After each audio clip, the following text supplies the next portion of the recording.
নমস্কার দর্শকবৃন্দ, বরাক নিউজে আপনাদের স্বাগত জানাচ্ছি। নিয়ে আসলাম আজকে ইম্পর্টেন্ট গুরুত্বপূর্ণ কয়েকটি খবর। ভিডিওটিতে আগে যাওয়ার আগে আপনাদেরকে অনুরোধ করছি ভিডিওটিকে একটি লাইক করে চ্যানেলটাকে সাবস্ক্রাইব করে দেবেন এবং পাশে বেল আইকনটি বাজিয়ে রাখবেন। আমরা 200 সাবস্ক্রাইবারের খুবই কাছাকাছি আছি দর্শকবৃন্দ, প্লিজ দয়া করে সাবস্ক্রাইব করে দিন। আপনাদের একটা সাবস্ক্রাইব আমাদেরকে মোটিভেশন দেয় আগামীতে ভিডিও বানানোর। তো চলুন দেখে নেওয়া যাক আজকে ইম্পর্টেন্ট খবরগুলি। সর্বসাধারণের অবগতির জন্য বিজ্ঞপ্তি। যারা সরকারি রেশন সুবিধা পান তাদের সকলকে জানানো হচ্ছে যে আজ সকাল 10টায় রেশন দোকানে উপস্থিত থাকা আবশ্যক। গুরুত্বপূর্ণ ঘোষণা ও বাছাই সম্পর্কিত বিষয়ে আলোচনা করা হবে, তাই সকল উপভোক্তাদের নির্ধারিত সময়ে উপস্থিত থাকার জন্য অনুরোধ করা হচ্ছে। আবার চাপ সাধারণ মানুষের ওপর।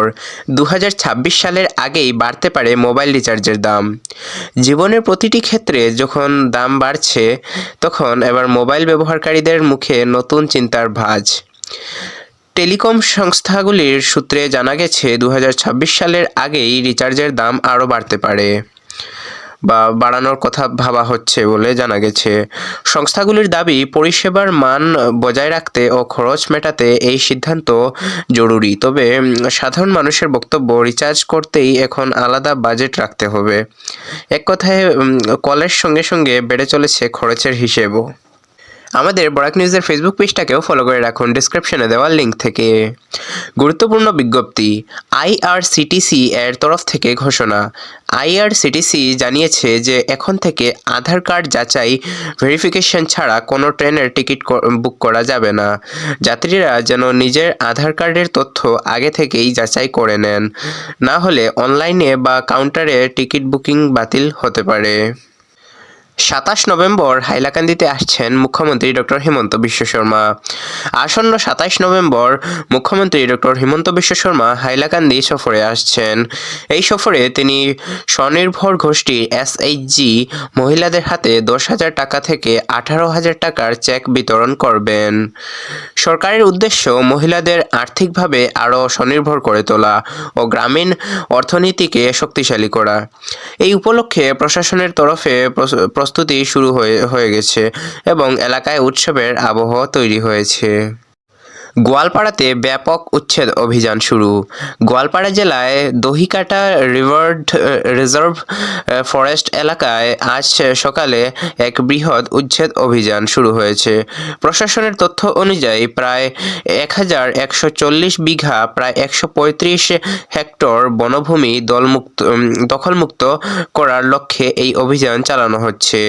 এ পর্যন্ত প্রায় 580টি পরিবারকে উচ্ছেদের নোটিশ দেওয়া হয়েছে। অভিযানের সময় পুলিশ ও প্রশাসনের বিশাল বাহিনী উপস্থিত ছিল যাতে কোনো অশান্তি না ঘটে।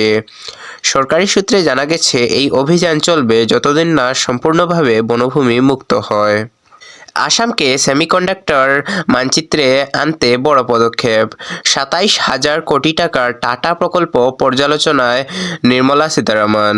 কেন্দ্রীয় অর্থমন্ত্রী শ্রীমতী নির্মলা সীতারামন আজ ঘোষণা করেছেন যে 2026 সালের মধ্যে আসামকে বিশ্ব সেমিকন্ডাক্টর মানচিত্রে যুক্ত করা হবে।